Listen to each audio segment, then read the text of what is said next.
प्यारे बच्चों, 9th class exercise 1.2 first part upload हो चुका है। ठीक है, मैंने जहां आपको थोड़ा सा उसकी मैं परिमेय संख्याओं के बारे में और क्वेश्चन नंबर फर्स्ट मैंने करा दिया था। ठीक है, वीडियो बड़ा हो रहा था इसलिए मैंने बोल दिया था कि सेकंड पार्ट में मैं 2 क्वेश्चन जो छूट गए हैं उन्हें मैं सेकंड पार्ट में आप लोगों के समक्ष प्रस्तुत जरूर करूँगा। ठीक है, तो हम शुरू करते हैं अपना क्वेश्चन नंबर 2 हमारे सामने दिया हुआ है। क्वेश्चन कहता है, क्या सभी धनात्मक पूर्णांकों के वर्गमूल अपरिमेय होते हैं? यदि नहीं तो एक ऐसी संख्या के वर्गमूल का उदाहरण दीजिए जो एक परिमेय संख्या है। बस इतनी सी बात इसने पूछी है। और आप जानते हो, मैंने आपको फर्स्ट पार्ट में बताया था कि अपरिमेय संख्या कौन सी होती है और परिमेय संख्या कौन सी होती है। तो उसने पूछा धनात्मक पूर्णांकों के वर्गमूल अपरिमेय होते हैं। जितने भी हमारे धनात्मक पूर्णांक हैं तो पहले हम उनको लिखते हैं 1, 2, 3, 4, 5, 6, 7 चलता रहेगा। ठीक है, मैंने ये क्या लिखे, धनात्मक पूर्णांक की बात करी है उसने। अब वो पूछ रहा है कि जितने भी ये धनात्मक पूर्णांक हैं अगर हम इनका वर्गमूल करें तो क्या हमें वर्गमूल करने के बाद जो नंबर मिलेगा वो सभी राशियां अपरिमेय संख्या के रूप में मिलेंगी? उसने इतनी सी बात हमसे पूछी है। अगर नहीं मिलेंगी सभी अपरिमेय संख्या तो कोई एक संख्या का हमें उसको क्या देना है, उदाहरण देके अपनी बात बतानी है। तो मान लीजिएगा ये एक धनात्मक पूर्णांक है और मैं इन सब पे वर्गमूल कर देता हूँ। ठीक है, मैंने क्या किया, इन सबको वर्गमूल की शेप में डाल दिया।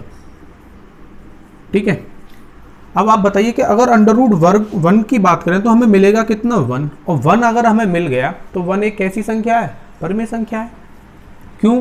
क्योंकि मैंने आपको बताया था अपने फर्स्ट पार्ट के अंदर कि किसी संख्या का वर्गमूल या घनमूल अगर निकल के आता है, परफेक्ट नंबर निकल के आता है, तो वो संख्या कैसी संख्या होती है, परिमेय संख्या होती है। वो कभी भी अपरिमेय संख्या नहीं होगी। तो हम कहेंगे 1 एक परिमेय संख्या है, यानी कि वो अपरिमेय संख्या नहीं है। अगर देखा जाए तो धनात्मक पूर्णांक की स्टार्टिंग में ही हमें पहला नंबर ऐसा मिल गया जो कि कहता है कि सभी धनात्मक पूर्णांक के वर्गमूल अपरिमेय नहीं होते। ठीक है, √2 को देखें अगर हम, तो √2 तो भाई √2 ही रहेगा, वो किसी संख्या का परफेक्ट स्क्वायर नहीं है। √3 भी नहीं है। √4 की बात करें तो √4 कितने का है, 2 का। √5 इतना ही रहेगा। ठीक है, ऐसे ही चलता चला जाएगा। आप देख रहे होगे कहीं जाके √8 आएगा। √8 क्या होगा, √8 परफेक्ट क्यूब होगा, यानी कि पूर्ण घन होगा। फिर √9 आएगा। √9 क्या है, एक परफेक्ट स्क्वायर है। किसका है, 3 का है। तो ये बात हमें सिद्ध करनी थी, ये बात हमें बतानी थी कि जितने भी हमारे धनात्मक पूर्णांक होते हैं उन सबका अगर हम वर्गमूल कर दें तो वो सब कोई श्योरिटी नहीं है, सिक्योर वो नहीं है कि वो अपरिमेय संख्या ही होंगे। बिल्कुल नहीं हो सकते। उनमें कुछ परिमेय संख्याएं भी निकल के आएंगी, हम वर्गमूल करेंगे, और कुछ अपरिमेय संख्याएं भी। तो उदाहरण के रूप में आप कोई भी एक लिख लीजिए। मान लीजिए √4 लिख लेते हैं। √4 = 2 जो कि एक अपरिमेय संख्या नहीं है।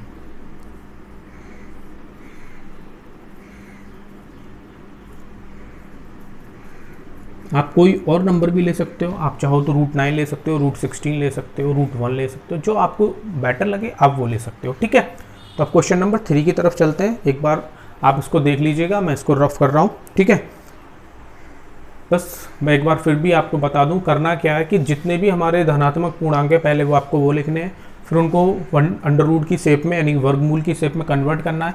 फिर आपको अंडर रूट हटाते हुए देखना है कि किस किस का अंडर रूट हटाने पे कौन कौन से नंबर ऐसे हैं जो पूर्ण वर्ग होते हैं किन्हीं संख्याओं के। तो आप पाओगे 1, 4 यहाँ तक करोगे तो आगे चलोगे तो और नंबर आपको मिलते चले जाएंगे। फिर वहाँ से आपको एक एग्जाम्पल लेना है और बताना है कि √4 = होता है 2 जो कि एक अपरिमेय संख्या नहीं है, क्योंकि √4 का परफेक्ट स्क्वायर निकलता है। ठीक है, क्वेश्चन नंबर 3 की तरफ चलेंगे अब कि क्वेश्चन नंबर 3 कहता क्या है। ये पार्ट सेकंड है, पार्ट फर्स्ट में अपलोड कर चुका हूँ।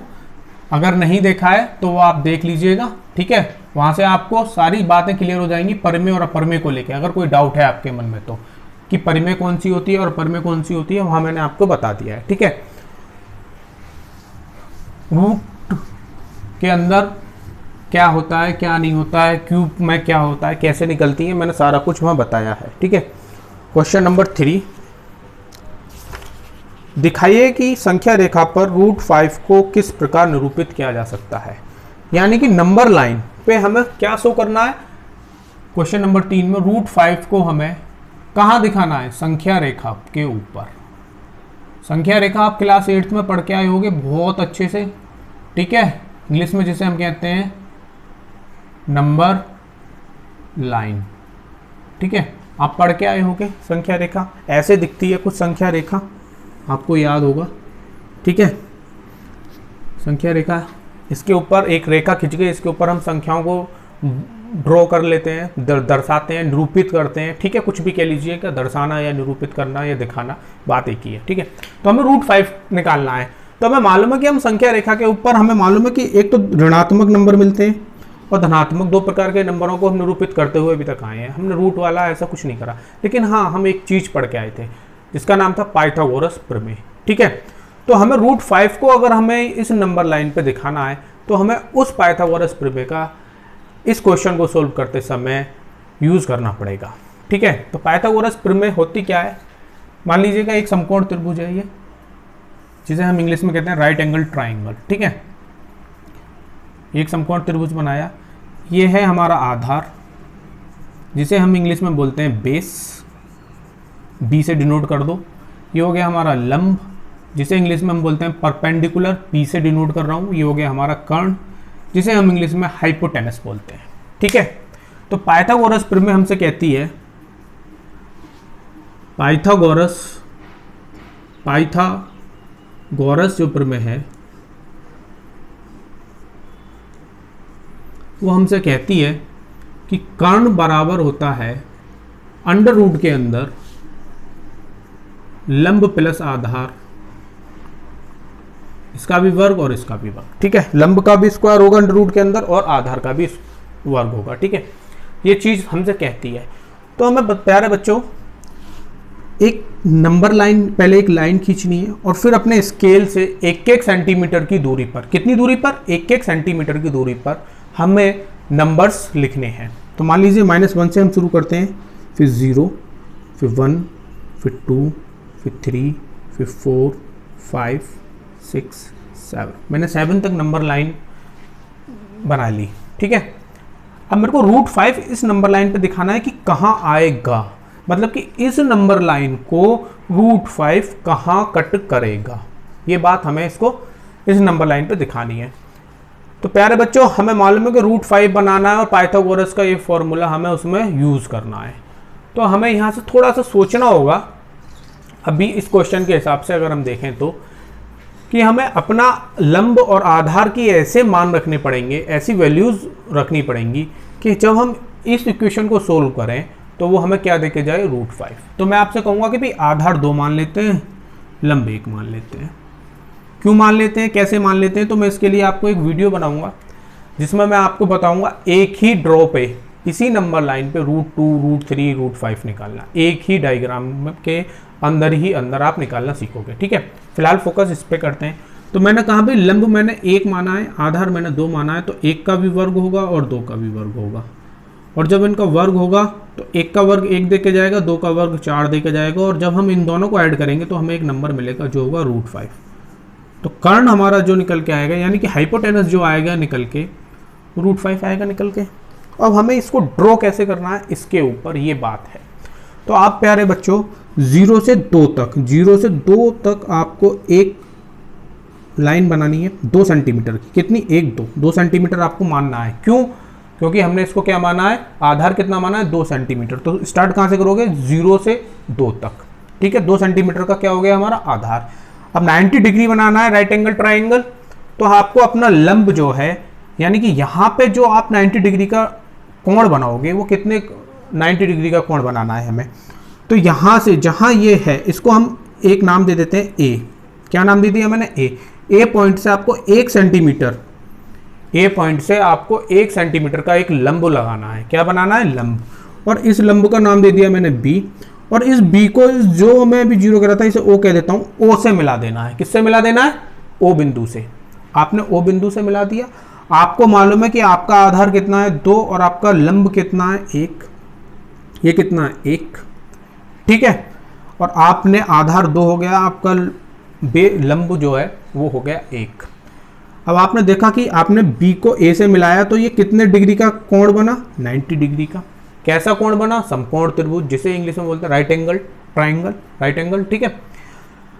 अब हमें प्यारे बच्चों ओ पे अपनी प्रकार, और अब हमें दो चीज की जरूरत पड़ेगी, प्रकार और पेंसिल की। तो हमें प्रकार की जो हमारी निप होती है, जो पिन होती है, उसे हम ओ बिंदु पे रखेंगे। कहाँ रखेंगे, ओ बिंदु पे। और जो उसके अंदर हमने पेंसिल लगाई है या पेन लगाया है, वो हमारी उसकी निप आएगी बी बिंदु पे। किस बिंदु पे, बी बिंदु पे।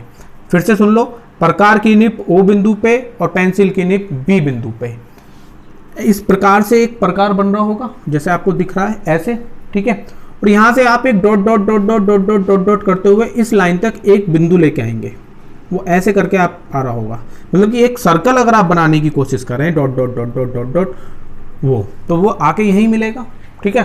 तो आपको इतना सा सर्कल बनाना है जो इस बिंदु पे, इतना ही इस प्रकार पेंसिल का काम करना है जो कि इस बिंदु को कट कर दे। जहां इस बिंदु को कट करेगा उसका नाम हम डी कर देते हैं। क्या कर देते हैं, डी, ठीक है। तो यहां जहां वो कट कर रहा होगा वही हमारा क्या होगा, √5 हो रहा होगा। वो बिंदु क्या हो रही होगी हमारी, वही बिंदु हमारी क्या हो रही होगी, वो बिंदु हमारी √5 बन रही होगी, ठीक है। तो मैं कह सकता हूं यहां से कि ओ बी बराबर कितने के होगा, ओ डी के। भाई ओ बी की जितनी, सॉरी ओ ए माना है मैंने इसे, ओ ए बराबर कितने का होगा, ओ डी के, ठीक है। ओ ए बराबर ओ डी के। या मैं कह दूं कि डी जो है नंबर लाइन पे वो क्या है मेरा, √5 है, ठीक है। अभी आप इस चीज़ को देखिएगा, फिर मैं आपको एक वीडियो दूंगा बना के जिसमें मैं आपको इसी नंबर लाइन के ऊपर √2 से निकालना शुरू करूंगा। √3 भी बना देंगे हम इसी राइट एंगल ट्राइंगल के मदद से, √5 भी निकालेंगे। वो मैं आपको पूरा प्रैक्टिकल करके दिखाऊंगा कैसे होगा, ठीक है। तो प्यारे बच्चों, अगर चीज़ें अच्छी लग रही हैं, समझ में आ रही हैं, तो चैनल को सब्सक्राइब जरूर कीजिए, वीडियो को ज़्यादा से ज़्यादा शेयर कीजिए और लाइक ज़रूर कीजिए। आप मिलेंगे हम 1.3 के साथ, ठीक है।